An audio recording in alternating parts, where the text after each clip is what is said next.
आने वाले को इज्जत से कुर्सी पर बिठाकर बात करनी चाहिए। ये भी मैं सिखाऊं क्या? बैठ जाओ। मुझे मेरे पिताजी के जैसा सलाह देने की आदत नहीं है। मैं सिर्फ एक ही बात जानता हूँ, लातों के भूत बातों से नहीं मानते। मुझे डरा रहा है तू? मुझ पर हाथ उठाएगा ना तो कानून तुझे छोड़ेगा नहीं। अगर तुमने मुझे हाथ भी लगाया तो पूरा इलाका तुम्हें नहीं छोड़ेगा। खैर वो सब छोड़ो।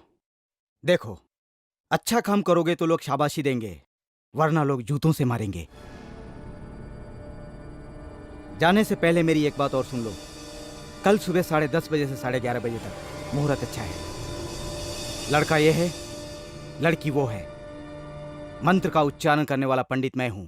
अगर गलती करोगे तो अंतिम संस्कार भी मैं ही करूंगा।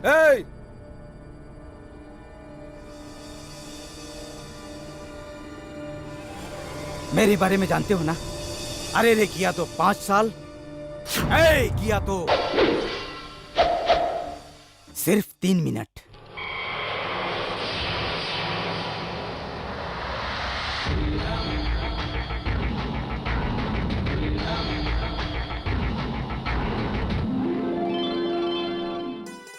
हाँ।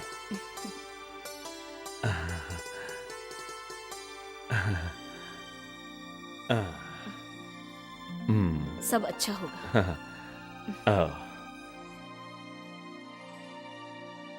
तुम नहीं बोलोगे क्या? इसने बोल दिया ना, वही होगा। अच्छा। हाँ बेटा श्री राम। हाँ पिताजी।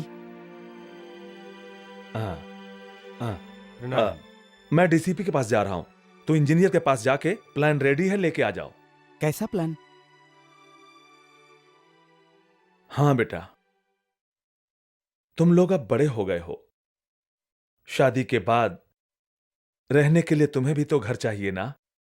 आजादी से नहीं जीना है क्या? कितने दिन तक माँ बाप के साथ रहोगे तुम लोग? अरे ये क्या बोल रहे हो? खुद ही तो कहा करते थे कि पोता पोती के साथ रहा करूंगा, और आज खुद ही उनको अलग कर रहे हो। हाँ जी, ये गलत क्या कह रही है? हम सब पहले भी साथ रहते थे, आगे भी रहा करेंगे। ऐसी बात नहीं है पिताजी, माँ सही बोल रही है। अच्छा ठीक है, जैसी तुम लोगों की मर्जी। Good morning. हाय। हेलो। मेरी प्यारी सासू माँ, एक पप्पी ले लो। क्या है बेटी, कैसी हो तुम? ठीक हो मामा। वैसे आप लोग ये सीरियस होके किस बात पर डिस्कस कर रहे थे?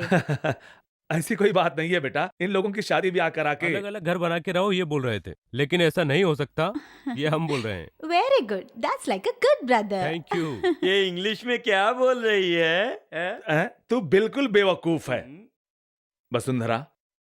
सिर्फ पढ़ाई लिखाई करके कुछ नहीं होता। लगता है इसके दिमाग में कुछ है ही नहीं। मैंने क्या किया जीजा जी?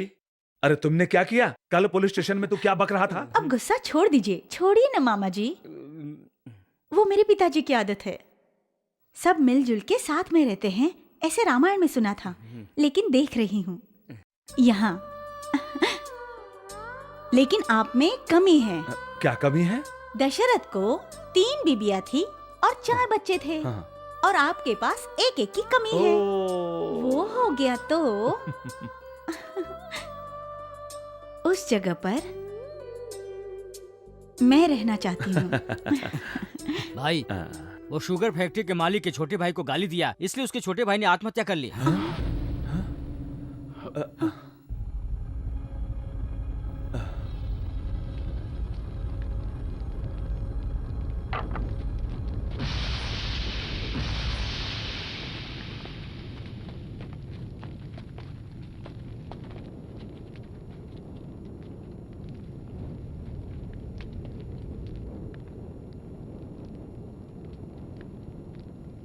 ए श्री राम! मेरे भाई के मौत का जिम्मेदार तू है। मैं तुझे छोड़ूंगा नहीं, नहीं छोड़ूंगा। मैं तुझे नहीं छोड़ूंगा।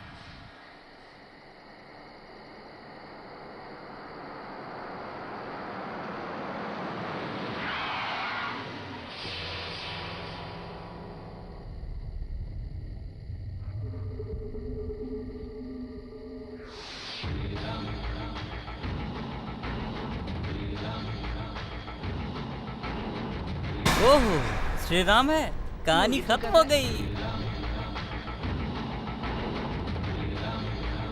दोनों तो मेरी तरफ है या उसकी तरफ? मालिक, मैं हूँ तो आपकी तरफ, लेकिन आदत और संस्कार सब उसकी तरफ है। चुप, कुत्ते की औलाद।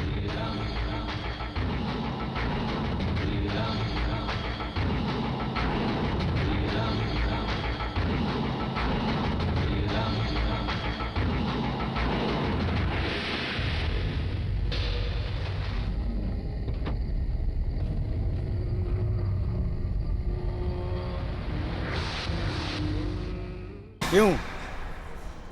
जो मर गया था वो फिर से जिंदा हो गया?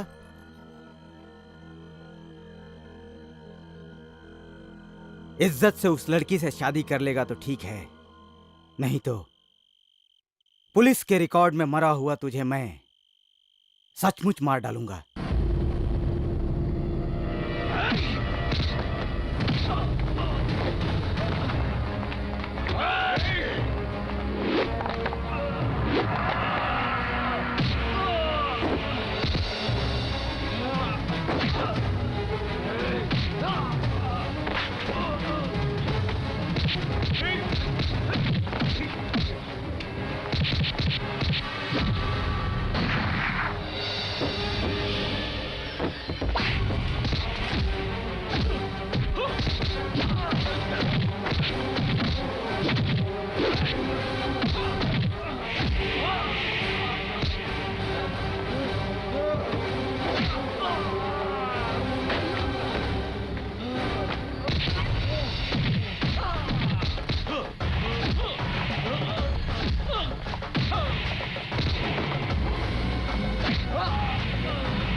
अब क्या बोलता है तू?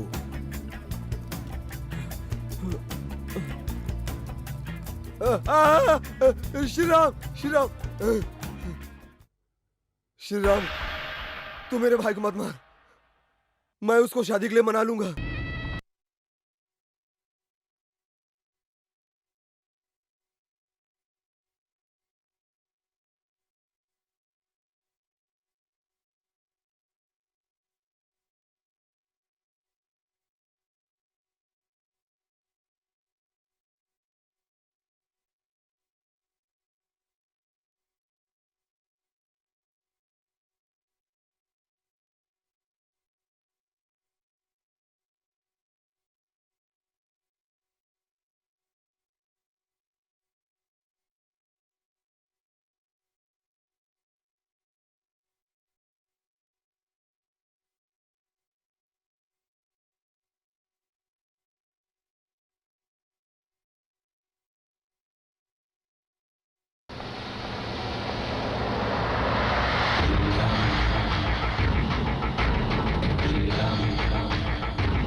श्री राम, तेरा एहसान हम जिंदगी में नहीं भूलेंगे। आपकी वजह से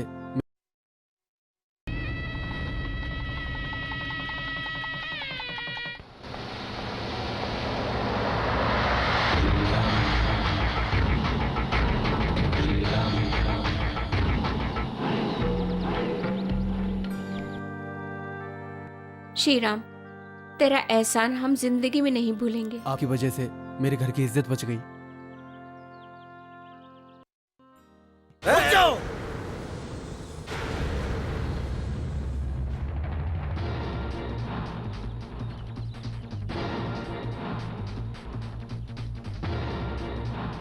आज के बाद ये तेरी बहू ही नहीं है, मेरी बहन भी है। आशीर्वाद देने की बजाय भूल कर भी जुल्म किया तो तेरी एक टांग पूरब में और दूसरी टांग पश्चिम में करके तेरे जिस्म को इस तरह चीरूंगा कि तेरे जिस्म के 2 टुकड़े हो जाएंगे। अरे ये तू नहीं, तेरे पीछे खड़े लोग बोल रहे हैं।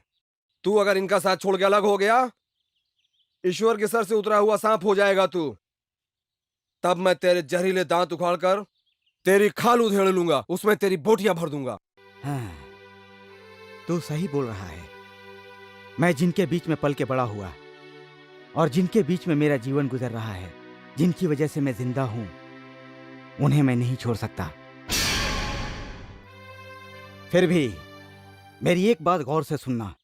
कर्नाटक में जितने जिले हैं, बिदर, गुलबर्गा, बीजापुर, रायचूर, बागलकोटे, बेलगाम, खोपला, धारवाड़, गदग, बल्लारी, कावेरी, दावनगिरी, उत्तर कन्नड़ा, दक्षिण कन्नड़ा, चित्रदुर्गा, चिಕ್ಕಮಂಗಳೂರು, तुमकुर, हासन, कोलर, कोडगु, मंड्या, मैसूर, चामराजनगर, उडुपी, शिवमोगा, इन सब की राजधानी बेंगलोर है।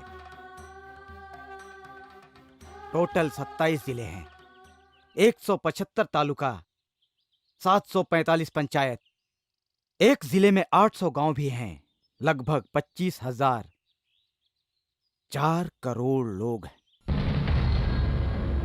इनके बीच में तू नहीं बोलेगा। जब भी बोलेगा, जिधर भी बोलेगा, वहां तुझे मेरी आवाज सुनाई देगी। जहां मेरा एक कतरा पसीना गिरेगा, वहां तेरे शरीर से खून बहा दूंगा। मैं अकेला ही तेरे खानदान की समाधि बना दूंगा। सीना ठोकने वाले वंश के हैं, जुबान पर कायम रहने वाले वंश के हैं। होशियार रहना। मेरी बात समझ में नहीं आई तो याद रखना, मेरे अरे का मतलब 5 साल, ए बोला तो सिर्फ 3 मिनट।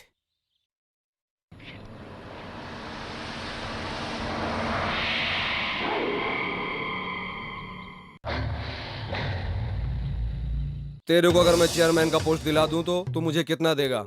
मालिक, ये अपूर्व चिंतामणि को कौन सी पोस्ट दे रहे हैं? हाँ? पकड़ेला छोड़ दूंगा तो बेलगांव में रुकेगा। मेरा नाम चिंतामणि नहीं है, शेखर रेड्डी। हाँ, अब तुम लोग सब जाओ। जी धन्यवाद। नमस्ते। आओ आओ, चलो बैठ जाओ बैठ जाओ। क्या खबर है? अरे मैं आपके सामने कैसे बैठूं? तू मानेगा तो क्या मेरे सामने बैठ भी सकता है, अपने जीजा के सामने तू सो भी सकता है। मैं चपटा हो जाऊंगा तो? मेरा कहना मानेगा तो तू चपटा होने से पहले तुझे सीढ़ी लगा के आसमान पे पहुंचा दूंगा मैं। ये नहीं हो सकता, आसमान तक पहुंचाएंगे तो चक्कर आ जाएगा। मालिक, ये तो अंधेरी रात है, कभी सुबह होगा ही नहीं, छोड़ दो।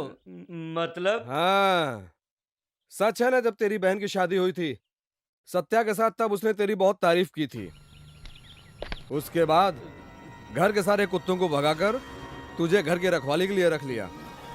इसकी एक ही वजह थी कि उसने तेरी शादी करा दी, लेकिन वो महारानी भी तेरा हाथ छोड़कर भाग गई। उसके बाद तू इधर उधर रखवाली करता था। मेरे हिसाब से तू जूठन उठन खा के जिंदा रहता था, इसलिए उसने छोड़ दिया। अरे ये मेरे लिए अच्छी बात नहीं है। सुनो, तेरे रास्ते में जो भी आएगा उसे हटना होगा। अरे मेरे जीजा जी को? श्री राम। वो कांटे को पाल रहा है। कौन? तुम्हारे जीजा श्री राम पहले औरत का लड़का है। भरत और अश्वत्थ सौतेले बेटे हैं। श्री राम को मिलने वाली इज्जत और प्यार इन दोनों को मिलता है। तुम्हारी समझ में कुछ आ रहा है कि नहीं? छीन लो तुम। छीन लेना इतना आसान है क्या? तो समझे, पता है कहाँ मिलेगा वो? मेरी बात ध्यान से सुन तू। थोड़ा सा तुम अपना दिमाग भी इस्तेमाल करो। जब ना मिले तो छीन लेना चाहिए, छीन लेना चाहिए। आया समझ में तुम्हारे? वो क्या है ना मालिक, आप थोड़ा सा अक्ल बांधकर मेरे हवाले करते रहिए और मैं इसकी शुरुआत कर दूंगा। तो फिर हाथ मिला। राम के आगे ओ परमेश्वरी, डरती है तुमसे जगिए ओ माहेश्वरी। ओ माँ, ओ माँ, बाप को जो संहारे तब प्रतिमूर्ति से, आज तोड़ो दीवारें तेरी शक्ति से। वेद संचारिणी दिव्य रूपिणी हो राजनंदिनी, महोभूमि रूपिणी। ओ माँ जगदम